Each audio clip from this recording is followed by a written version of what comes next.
우리가 주님을 찬양했습니다. 하나님을 높였습니다. 여러분은 하나님을 어떤 하나님으로 가장 먼저 고백하고 싶습니까?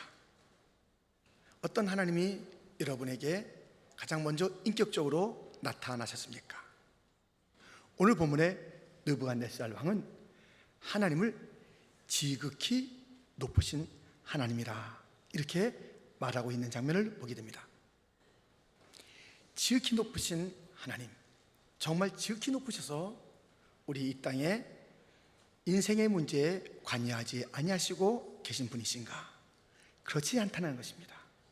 우리가 오늘 본문을 통해서, 성경을 통해서 지극히 높으신 하나님께서 행하시는 일들을 우리가 알 수가 있습니다. 첫 번째로, 지극히 높으신 하나님은 사람들을 천하에 거주하게 하십니다. 본문 1절에 사람들이 천하에 흩어져서 사는 모습을 보게 됩니다.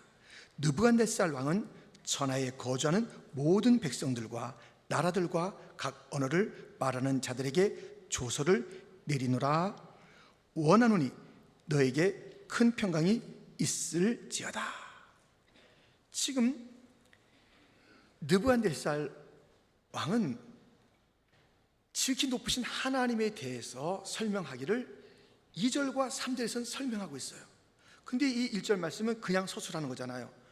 온 천하에 있는 사람들에게, 각 말을 하고 있는 백성들에게 내가 조서를 보낸다. 원하는 것은 너에게 큰 평강이 있기를 원한다라는 인사말과 함께 지극히 높으신 하나님 그 하시는 일을 소개하고 있다고요. 그런데 1절 자체가 곧 모든 사람들마다 자기 거주지를 정해주시는 그 일이 하나님께서 하시는 일이에요.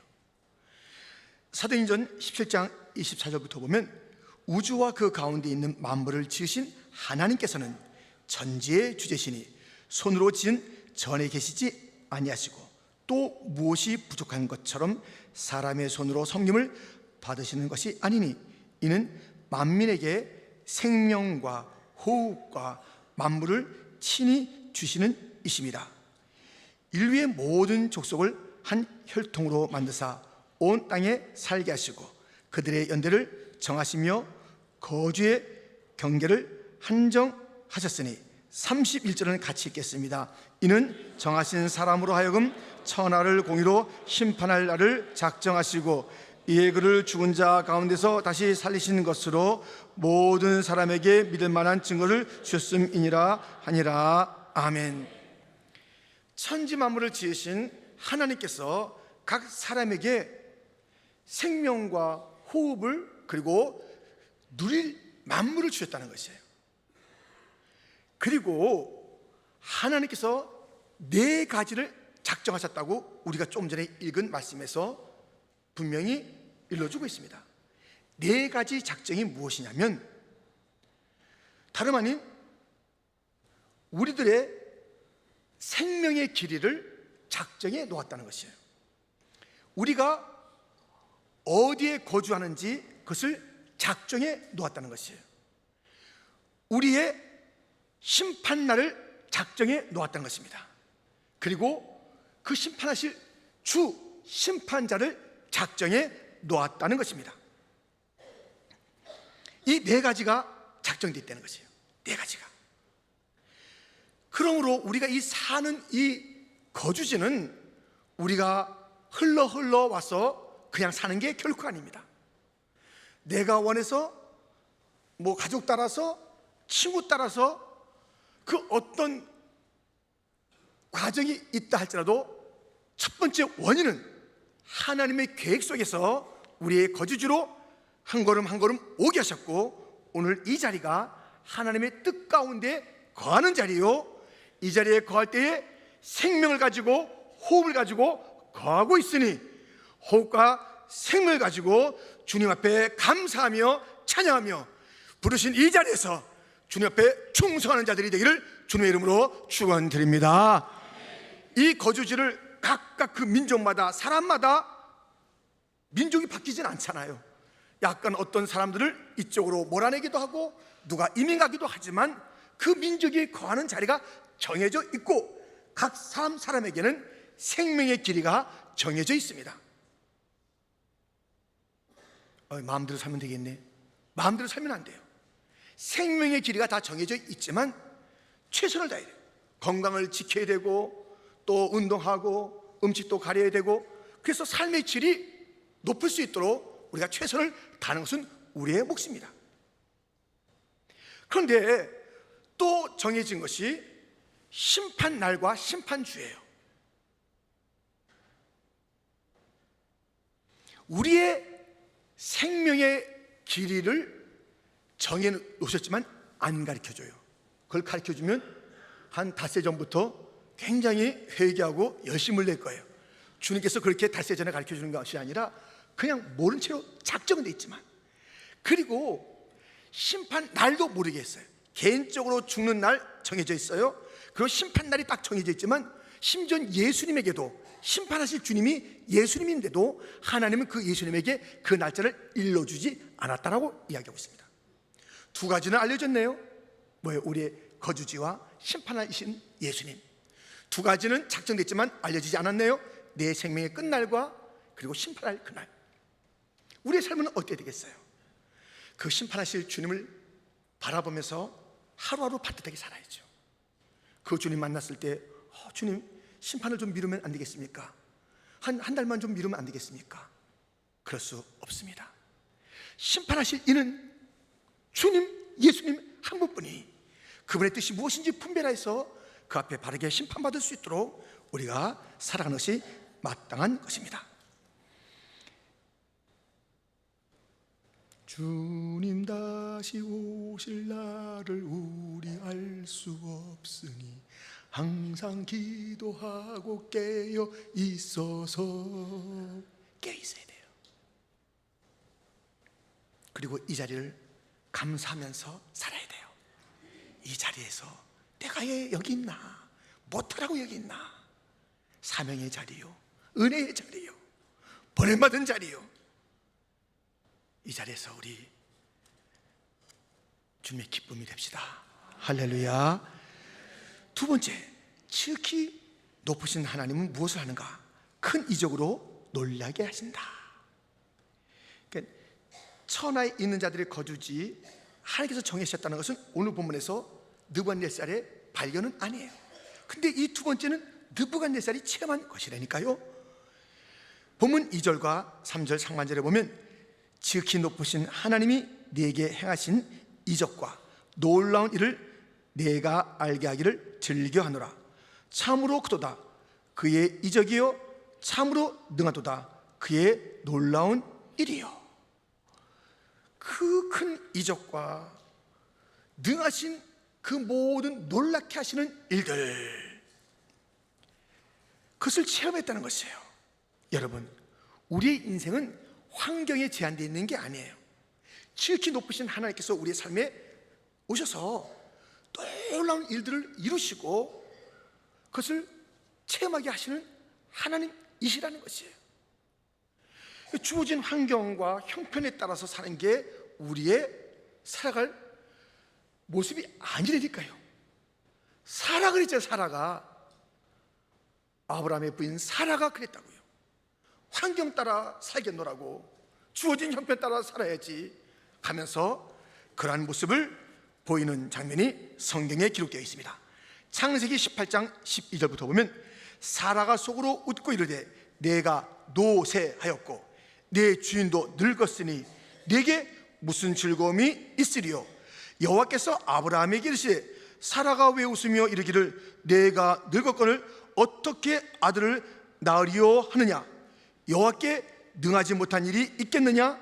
기한이 이를 때에 내가 내게로 돌아오리니 사라에게 아들이 있으리라.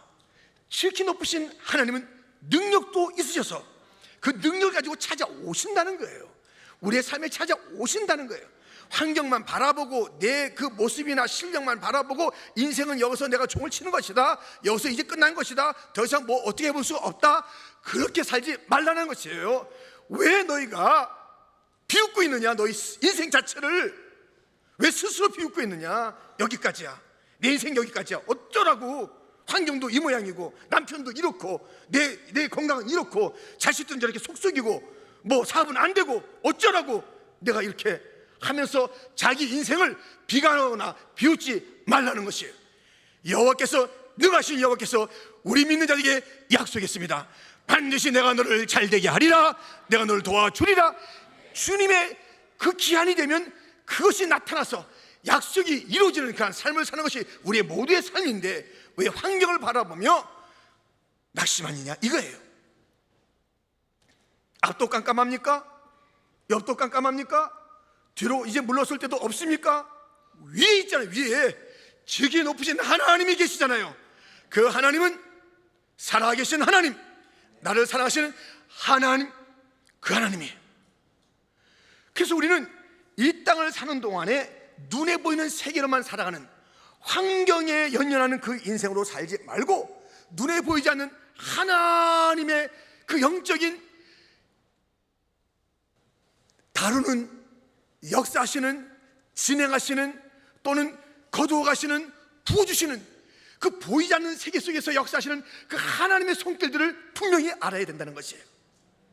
엘리사의 사환이었던 그 사환은 이 신령한 세계를 볼 수가 없어서 두려움에 가득 차 있었습니다. 자기 주인 둘러친 채 있는 아람 군대에 대해서 겁을 먹고 있는 그에게 눈이 열려야 되겠어 하면서 하나님께 기도하여 그의 눈을 열어서 보게 했던 사건을 우리는 열왕기하 6장 15절부터 볼 수 있습니다. 하나님의 사람의 사환이 일찍이 일어나서 나가보니 군사와 말과 병거가 성읍을 에워쌌는지라. 그의 사환이 엘리사에게 말하되 아하 내 주여 우리가 어찌하리이까 하니 대답하되 두려워하지 말라 우리와 함께한 자가 그들과 함께한 자보다 많으니라 하고 17절 같이 있습니다. 기도하여 이르되 여호와여 원하건대 그의 눈을 열어서 보게 하옵소서 하니 여호와께서 그 청년의 눈을 여심해 그가 보니 불말과 불병거가 산에 가득하여 엘리사를 둘렀더라. 아멘.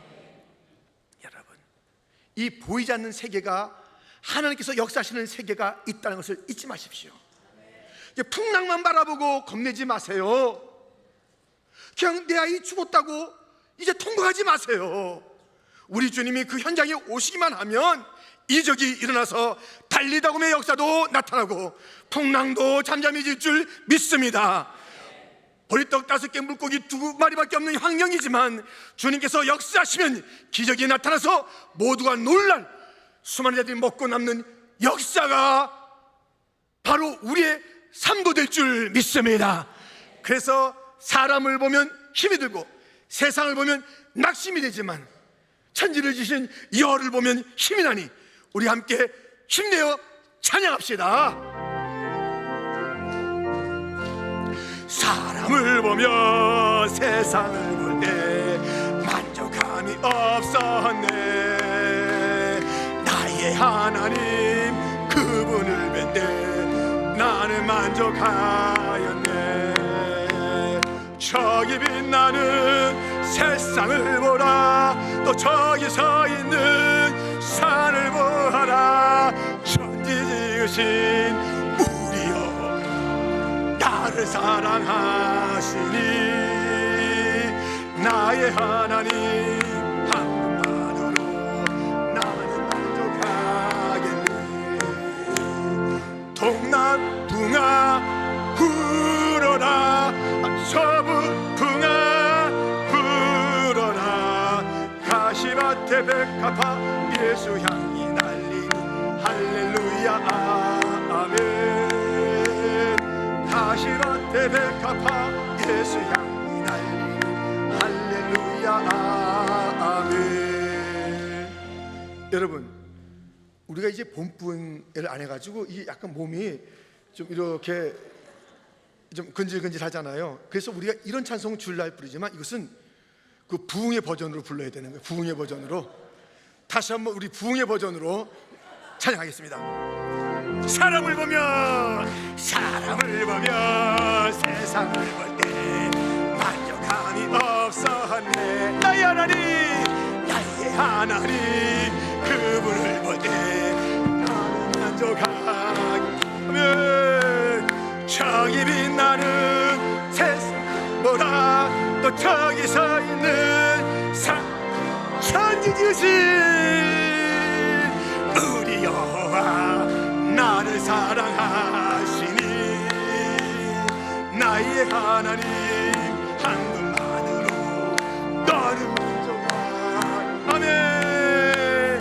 동남풍아 불어라 서북풍아 가시밭에 백합화 예수 향기 날리야.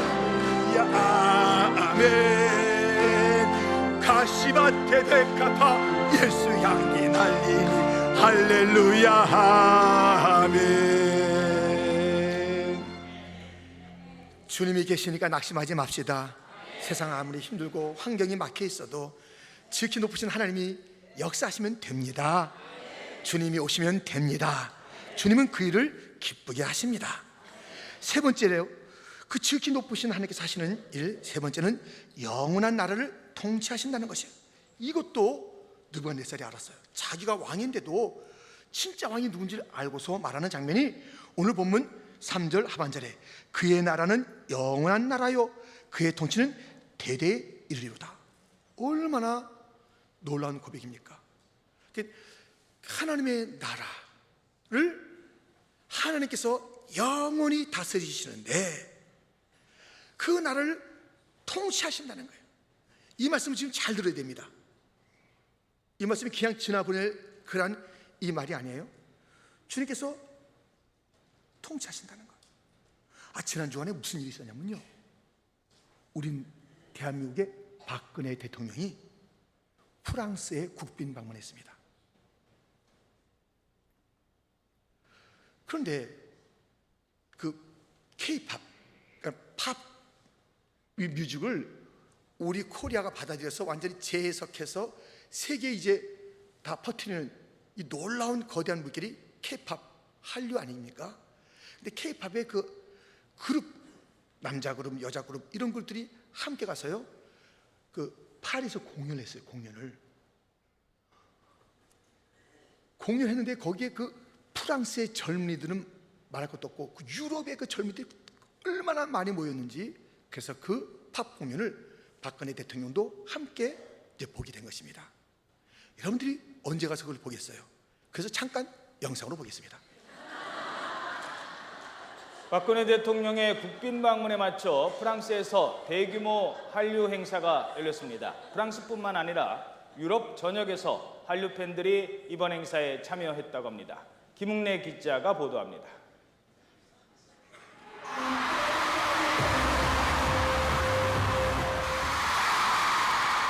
세계문화의 중심 프랑스 파리에서 K-팝 콘서트가 열렸습니다.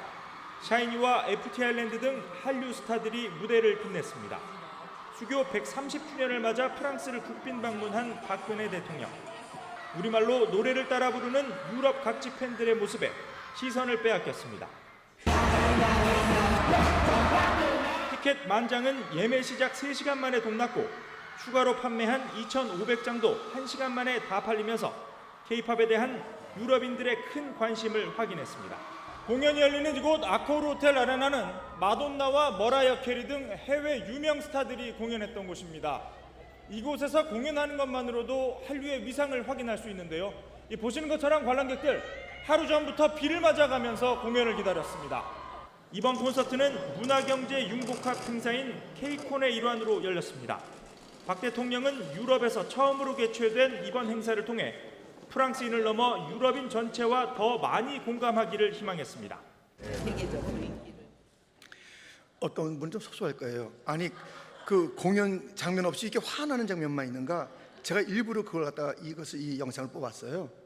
여러분들 그 아이돌 스타들이 그 하는 안무 있잖아요. 그 어저께도 우리 교회에서 공연이 될 정도로 그 정도 수준으로 우리가 다 봤어요. 우리는 직접. 그리고 우리 교회 바디워시 팀이 그 이상으로 합니다. 지금 오늘 그게 초점이 아니라 이 환호를 보세요. 여러분 그렇게 예배드릴 때 환호해 봤어요? 어저께 저녁부터 기다리다 여기 들어오신 분 계세요? 비 오는데 하루 전부터 기다렸대요. 환호하고 우리 대통령도 알아주고 우리 아이돌 그룹들에게도 막 정말 퍼쩍퍼쩍 뛰면서 사는 그들입니다. 한국말로도 다 한대요. 이름도 줄줄 외워요. 그런데요, 그들은 여전히 대한민국 사람이 아니에요. 왜 그런지 아세요? 아무리 화나고 대통령에게 박수치고 그렇게 펄쩍펄쩍 같이 쪄도 그들은 대한민국의 통치를 받지 않아요. 통치를 받지 않기 때문에 아무 상관없어요. 상관이 없어요. 여러분, 우리가 아무리 이렇게 예배드리죠, 아무리 열정적으로 예배드리고 어제부터 기다렸다 이 예배 땅에 들어와서 예배드리고 가는데요, 하나님의 통치를 안 받으면 하나님 나라의 백성이 아니에요. 박근혜 대통령의 팬은 될 수 있고 아이돌 스타들의 팬은 될 수 있어도 대한민국 사람은 아니라고요. 통치 안 받는데요. 여기서 예배 드리는 것으로 다 판단 나는 줄 아세요? 천만의 말씀. 통치를 받아요. 통치를. 통치 안 받으면요, 하나님의 팬이에요. 그러나 하나님의 백성은 아니에요. 자기 마음대로 사는데요. 주님 그거 싫어하세요. 왜 부담스럽게 성전 뜰만 밟고 있느냐? 너도 피곤하고 나도 야 힘들다. 주님께서 그냥 와서 환호만 하고 예배드리고 열정적으로 아무리 예배드리고 사실 여기서 아무리 찬양하고 아무리 연주하고 아무리 설교하고 아무리 여기 앉아있고 아무리 봉사한다 할지라도 통치를 받지 않는다면 그것은 하나님의 팬이에요. 교회 팬이야. 이거 즐기는 거예요. 공연이에요, 공연. 하나님 백성이 되려면 그의 통치를 받아야 되는 거예요. 통치가 여러분들 힘든 단어죠. 통치 받는 거 힘들다. 예배 드리면 얼마나 좋아. 환호하다가 통치를 받아야 되는데요, 이 통치라는 것은요 사실 괴로운 게 아니에요. 우리가 다 괴롭히기 위해서 이 통치가 있는 게 아니에요. 왜 뭘 하라 하지 말라 왜 그렇게 통치하시나. 나비두면 우리가 다 예배 드리고 알아서 할 텐데 그렇게 해서 살아갈 그 행복한 존재가 없어요. 통치. 오늘도 우리는 이 미국의 통치를 받으면서 여기 왔어요. 통치가 여러 형태로 나타나는데요, 우리가 다 경험한 오늘의 통치는 뭐냐면 여기 오기까지 여러분들 걸어오거나 차를 타고 왔어요. 그런데 걷는 길에, 차를 운전하는 길에 빨간불, 파란불, 사인이 다 있습니다. 근데 나 그거 싫다. 내가 알아서 미국에 사는 사람답게 살 텐데 빨간불이 왜 날 막어? 날 왜 귀찮게 하냐? 하면서 그 빨간불을 무시하고 여기까지 걸어온 사람 아무도 없어요. 오다가 병원에 실려간다니까요. 빨간불 무시하고 그냥 차 타고 온 사람은요 여기 와서 같이 얘기 못해요. 병원보다 더 조용한 데 있어요. 그 조용한 데로 다 가시는 거예요. 통치를 거부하면 불편해져요. 통치가 유익한 거예요. 유익한 거예요. 말씀이 유익이에요. 여러분들 자녀들 마음대로 집에 몇 시에 들어오든 나비드나요? 그렇지 않잖아요. 정해준다고요. 특별히 딸이라면 얘들아 8시까지는 와라. 아버지 내가 큰 사람이에요. 왜 참견해? 이렇게 살겠냐고요.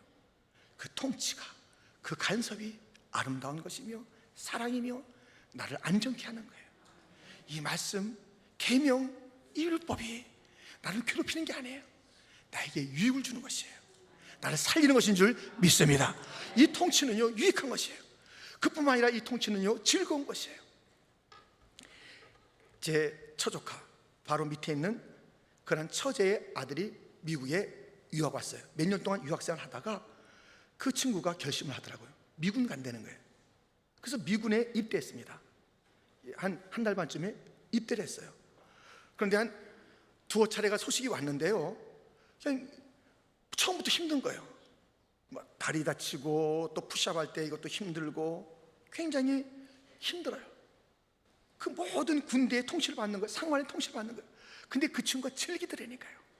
이것을 통해서 자기의 여러 가지 나쁜 습관들이 고쳐지고 이것을 통해서 자기가 미국 군인이 돼가는 이 과정에 여러 가지 통치, 그러니까 뭐 제약하고 구보를 하라고 그러고 또 뭐 선착순으로 뭘 하라고 그러고 하는 이 모든 것들이 자기가 이 규칙이 너무 즐겁다는 거예요. 이 통치가 자기가 미군화 돼가고 한국에 있다면 미국 와서 여러 가지 그 장점들을 가지고 이제 살려고 미국 간 거 아니겠어요? 미국화 돼가는 게 즐겁다는 거예요. 무엇인가 자기를 다듬어 주는 게 즐겁다는 거예요. 여러분들, 하나님께서 우리가 하나님의 백성으로 다듬어가는 이 말씀이 즐거움의 말씀인 줄 믿습니다. 꿀과 송이꿀보다 더 단 거예요. 진짜 이 말씀이요. 이 말씀이 막 거북스럽고 그러면 그게 진심으로 하는 날의 백성의 모습이 되겠습니까?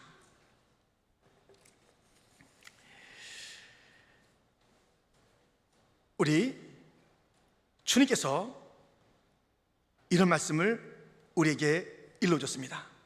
마태복음 7장 21절에 보면 나더러 주여 주여 하는 자마다 다 천국에 들어갈 것이 아니요 다만 하늘에 계신 내 아버지의 뜻대로 행하는 자라야 들어가리라. 환호한다고 다 들어가는 게 아니에요. 그의 뜻대로 그의 통치를 받아야 되는 것이. 이것이 이 하나님께서는 나라를 경영하시고 그것도 영원히 경영하십니다. 그러므로 뭐 5년 지나고 바뀌지 않아요. 바뀌었으면 기도도 하지 마세요. 큰일 나요. 8년 연임하고 세상은 다 그만둬요. 그러나 우리 주님은 영원하신 분이에요. 사랑의 왕이에요. 크시고 놀라우신 능력 갖고 계신 그분이에요. 나를 사랑하시는 그분이에요. 그분이 영원히 나라를 다스리는데 통치한다. 그것은 우리에게 순종을 요구한다는 거예요. 이 통치 개념이 너무너무 중요한 거예요.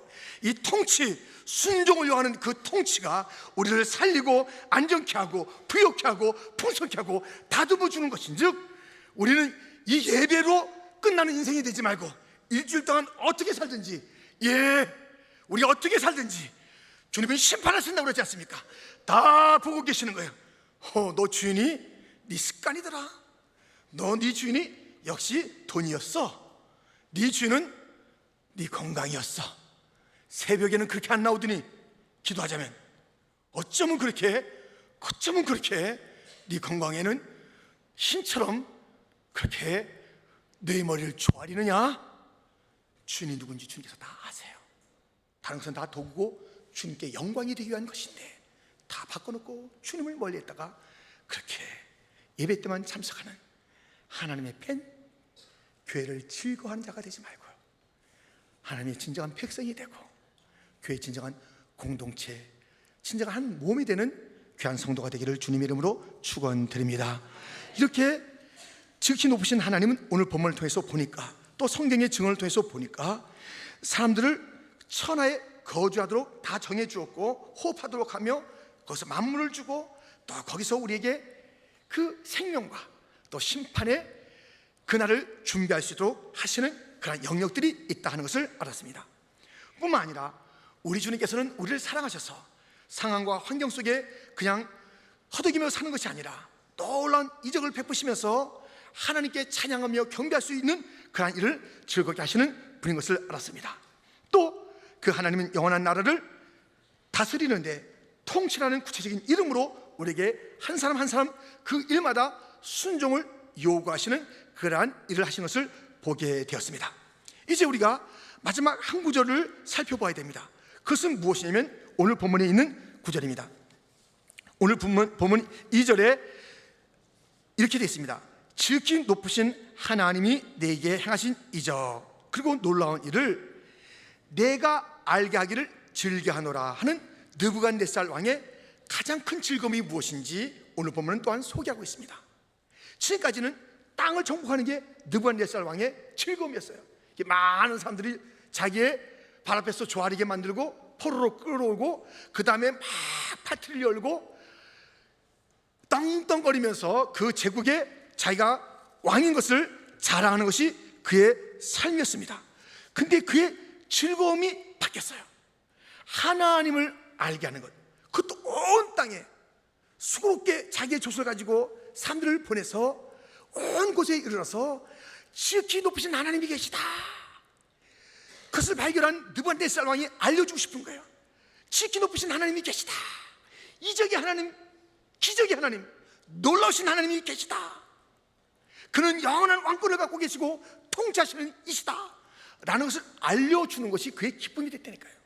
여러분의 기쁨은 무엇이에요? 도대체 무엇이 기쁩니까? 무엇이 기쁘세요? 무엇에 여러분들 그렇게 마음과 그 시간을 갖다 쏟으세요?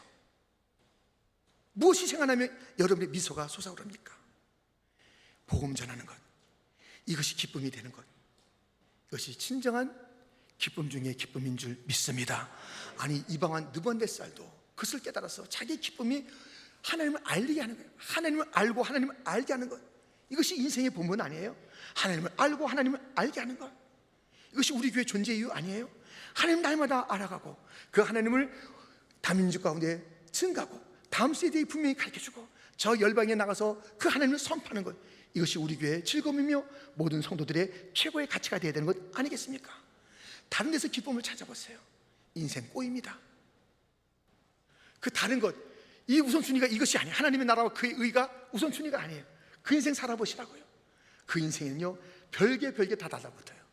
이상하게 돼서 인생이 꼬이고 죄짓고, 그래서 심판하실 그 심판주, 그리고 그 심판날을 맞이할 수가 없는 인생이 되는 거예요. 이렇게 하나님을 알리는 그 일에 열정을 가진 삶을 살아가는 자, 그날이 오면 올수록 더욱더 사모되어지고 두근거려지고, 야, 너 끝까지 나를 증거하더라. 오케이, 내가 충성했으니까 내가 이것을 맡기리라. 상상할 수 없는 하나님의 그 놀라운 은혜의 선물을 받게 될 것이며, 주인의 즐거움에 참여하라. 그 천국 잔치에 초청받아서 그 잔치를 누린 자가 되는 것입니다. 무엇이 기쁨이십니까? 무엇이 즐거움이십니까? 오늘 느부갓네살 왕은 올라갔다 내려갔다는 신앙의 인물이지만 적어도 오늘 본문에서는 정신을 제대로 차렸어요. 딱 차렸어요. 또 흔들리지만 우리는 흔들리지 말고 믿음을 온전히 끝까지 주 앞에 올려드리며 그 크신 하나님께서 행하실 일들을 하나하나 나의 것으로 체험하며 오늘처럼 크신 하나님을 찬양하고 선포하는 우리의 온 성도가 되기를 주님의 이름으로 축원드립니다.